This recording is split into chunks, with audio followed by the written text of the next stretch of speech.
Jamie, it'd be really interesting to have a chat with you actually about the water quality stuff, because it's again, it's that holistic approach for water, isn't it? It's everything.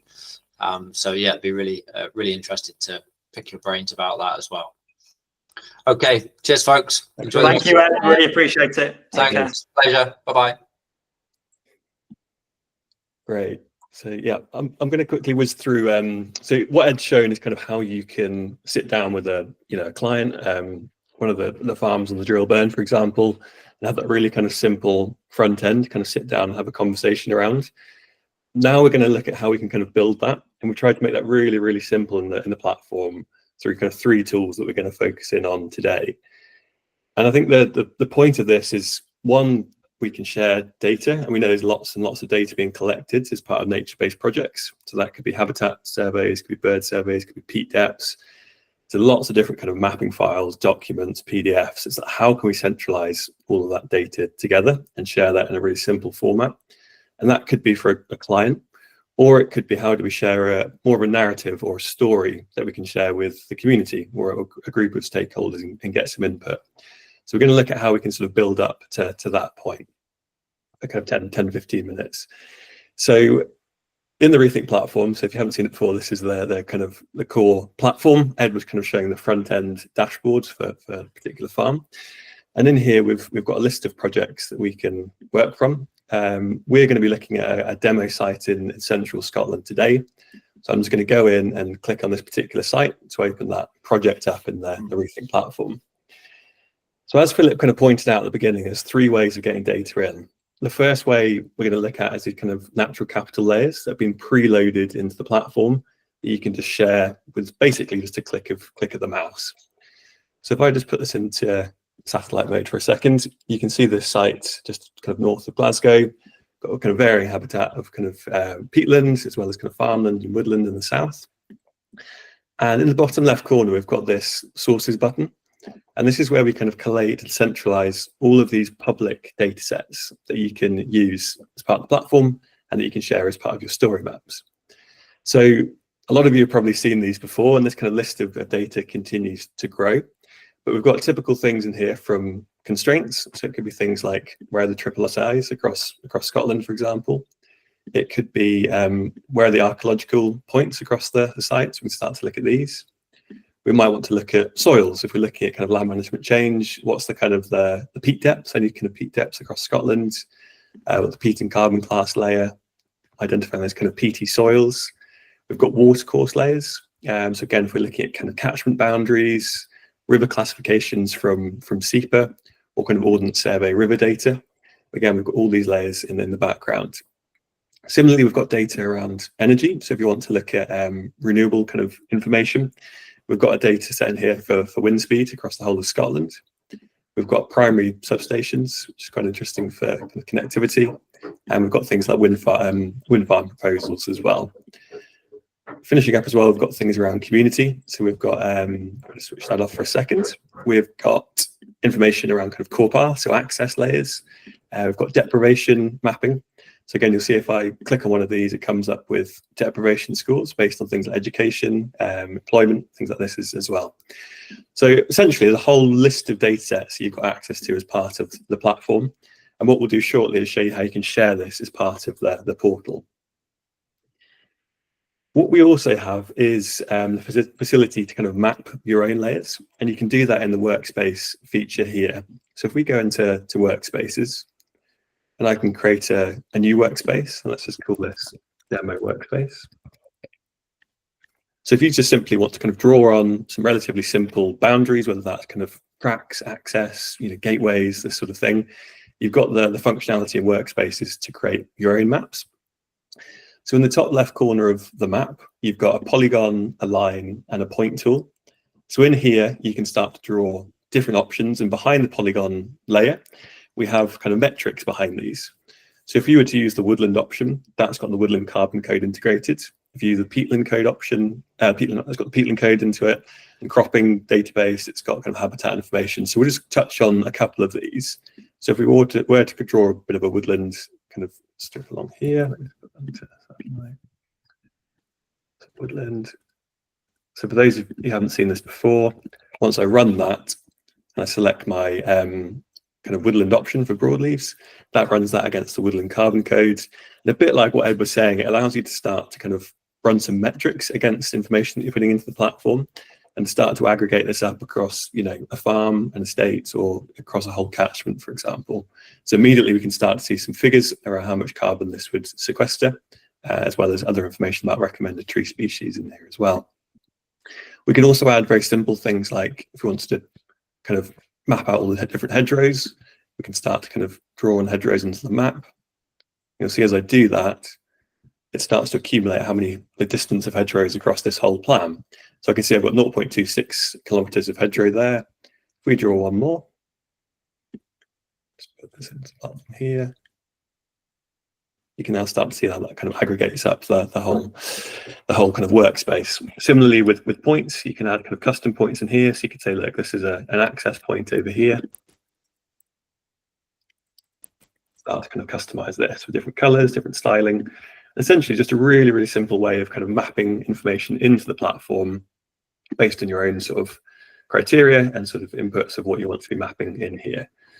So I hope that just kind of gives you a bit of a summary of how you can kind of simply map features into the platform and how you could then share that with your client. The last method is to upload your own data. So this is where it gets quite interesting, and you can start to upload documents, GIS files, and geotagged images. So I'm going to run through a couple of examples of these. So in this folder here, I've got various kind of different mapping files in my documents. I'm going to start off by looking at, let's look at the peatland restoration folder here. So in here, I've got a peat depth survey, and I've also got a shapefile zipped up, which contains different kind of restoration features like drains and hags in there. So the first thing I'm going to do is just drag and drop that into the GroundTruth section over here.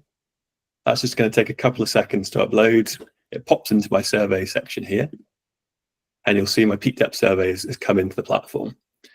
So once that's into GroundTruth, we can then start to kind of style and customize that data and how we want to present it to the client. So if I press the eye next to this layer, you can see my peat depths have popped up on the top of this land holding. So they come in as kind of the static colors. They're all just green, so it's not very interesting to start with. But we can use the data behind those peat depths to kind of start to style or customize how that looks for the client. So if I press the three dots here, first thing I can do is just rename this. We could just call this peat depths. We can then go into styling. And in styling, we can go to something called palette, which allows you to use a column in that database to style the peat depths.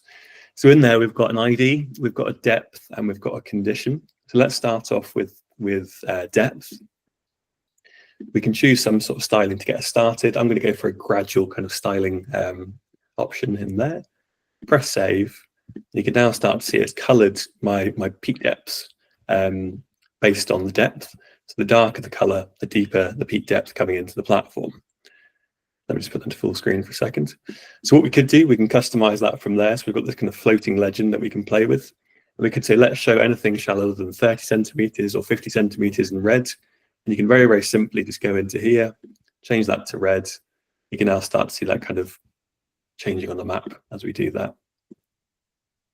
A really, really simple way of starting to kind of style your data. If we didn't want to show depth, we could instead show condition. So I could go back into my styling option, go into into condition this time.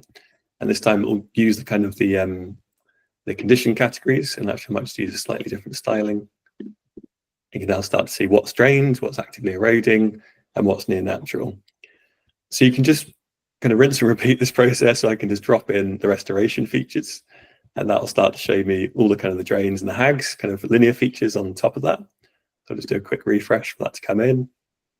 Let's look at that on the map. You can now start to see all the kind of restoration features up there. Again, they're just grey lines. So let me just style that based on the restoration type. You can now start to see that styled as well. So that's really, really simple. You can just drag and drop a bunch of shape files into the platform, and it starts to kind of style that information for you. What I'll also show is how you can also work with a CSV file. So in here as well, I've got a bird survey that I've carried out. So let's just open that up and have a quick look at this for a second. So in here, you can see we've got some quite simple information. We've got a latitude and longitude, which is the coordinates. And what Rethink does, it picks up that the layer kind of column name is called latitude and longitude, and it knows to kind of plot it based on those two columns. We've then got different species in the species column. We've got the date, we've got the time. And just to show you how this could work, we could put an extra column in here, and we could call Fred carried out this survey, Philip carried out this one. Let's say Philip's done all the work on this one. We can then just save that. So that updates the CSV file on our computer. And then we'll just see if I, again, drag and drop that into the platform.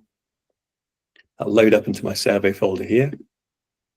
And we've got our bird survey coming in, and it's plotted all those points based on the latitude and longitude. And again, we can just go into that styling option. You can see I've got my surveyor, so I could do it by Fred and Philip. So you can see what he's surveyed, what I have, or we could do it by species, which is probably the more interesting thing to show. So again, you've got that on the map.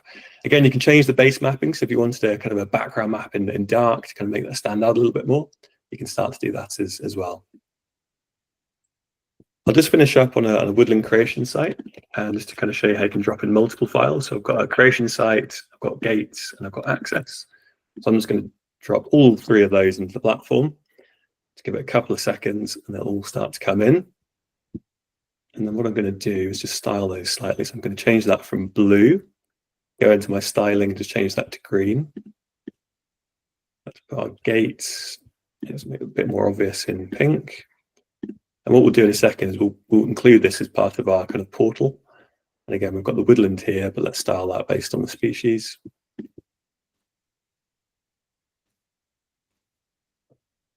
Okay, so we've got oak and birch in this case. So that's how we can sort of bring data in, bring it together. Just before we kind of move on to the final piece of how we share that kind of story, I'm just going to show you how you can also drop in geotagged images. So if you've gone out on site with your iPhone or your Android phone, as long as you've got the kind of location information turned on in your settings, you can drop photos into the platform as well, and they will show up where they're being taken. So it is really, really useful kind of fixed point photography and showing that sort of change over time as part of nature restoration projects. So let me just grab photo 1 and photo 2, drop those in, and I'll ping into my image section here in a second. So 3 and 4. Brilliant. I've already got them in, but never mind. And then if I go across to my gallery view, we can see exactly where these were taken on site. And you can see if I hover my mouse over the image, it tells me where that photo was taken. So again, this is a really, really nice way of getting that kind of evidence-led data into the platform and to be able to visually show where that's been taken and share that with the wider kind of stakeholder group. Finally, documents. So again, if you've got Excel spreadsheets, if you've got PDFs, you've got Word docs, might just be useful to share some information about the project. I've got a Peatland Code kind of document guide here. I'm going to drop that into my project. And we will see that coming in under documents. So that allows me, again, just to look at that document within Rethink platform. But again, I can share that document as part of my portal. So that's kind of covered the 3 ways of amalgamating data. So you've got data you can upload, workspaces where you can draw your own layers, and then you've also got the natural capital layers that are kind of built into the platform. So as the final piece to this kind of demo, we're going to now show you how you can share that as part of the portal. So if I just refresh my screen. So what we can do is start off with a very simple example. If we want to show some data as part of the portal, I can go into my sources tab in the bottom left. I can turn on the layers I want to show as part of that portal. So let's maybe look at the LiDAR data that we've got for this portal. I can zoom in, we've got some LiDAR data showing here, hopefully. I can then also turn on my flooding data. So let's go across to water and let's go for SEPA flood risk data. So that starts to come onto the map as well. And let's say that's the kind of the angle that we want to kind of start the story with, and that's what we want to kind of share with our client. It's the LiDAR data and the flooding. So in the top right of your kind of tool set here, you've got a save button. So once you've got the camera ready, you've got the base layer ready, and you've got your data ready, you just press that save button, and that kind of captures all that information at one point in time, if you like. So I could call this LiDAR data flooding. That's the title for this story. We can then add description, so I could add description text here. You can also embed photos, you can embed tables, all that sort of thing. So you can really kind of extend this kind of list of describing that story in here. I'm just going to keep it very simple for today. I'm going to press save. That'll save that kind of particular story to my portal. So I'll just run through one more example of that to show you how it could work for layers you've imported. So again, if we go up to my layers in the top left here, I can open up all these different data sets that we've got access to. So I can say, let's show our peak depths, let's show our restoration features, and let's maybe show the water courses just to show how that kind of interacts together. So I can go into my water bit here, turn on rivers, and you can now see we've got the drains, the peak depths, and the water courses all on one map. So again, set up my kind of base map, set up the camera angle. Let me just press save here. This could be peatland restoration. Description there. Brilliant. I'll just do one more because this could be quite interesting for the woodland project as well. So let me just show you how that works. So woodland creation site is creation site 1 there. We've got gates and we've got the access. So we can home in on this bit as well. Let's just save that map. Woodland site. Fantastic. So those are all the 3 maps that I've created as part of this demo. And then to finish it off, we can just go across to our data room kind of section over to the left-hand side here. And what you'll see is it's kind of saved all of these maps into my data room. So slope map and woodland creation site was something I set up earlier. And these 3 are sites that we've set up.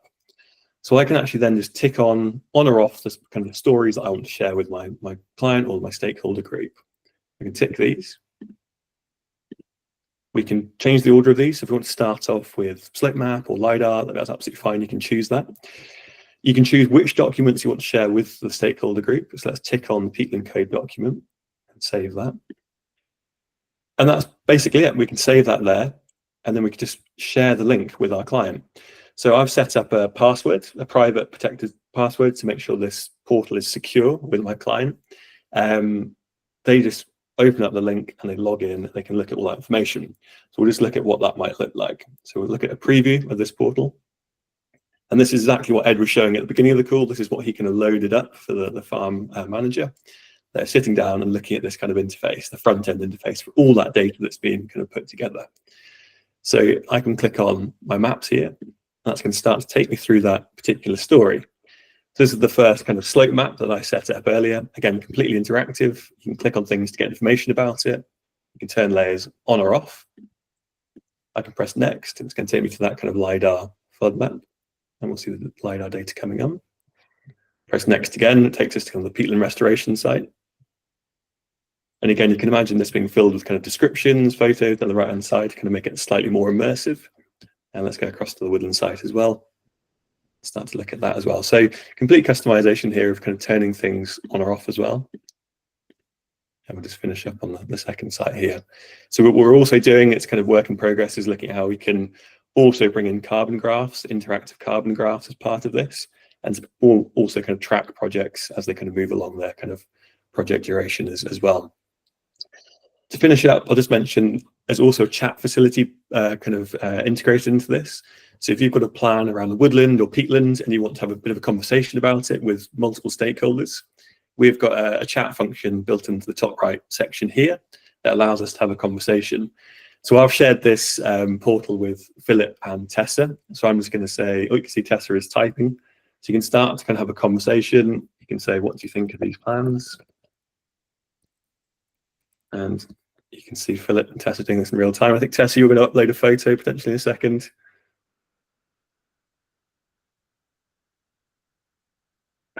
Good stuff.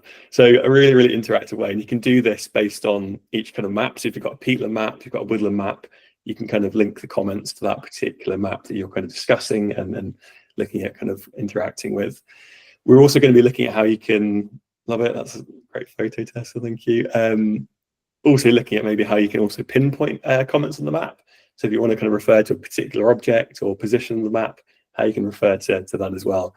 But it's a really, really interactive, immersive experience to kind of share plans with your client or the wider kind of stakeholder group as well.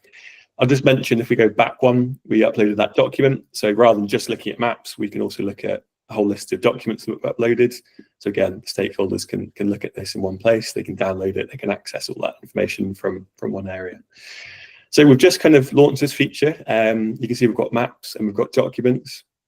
We're planning on adding more and more functionality into here. So that will include things around monitoring. So being able to kind of see that change over time through satellite data. We're also looking at how we can track projects. So after 5 years, 10 years, what status are they, and how that kind of can be monitored over time as well.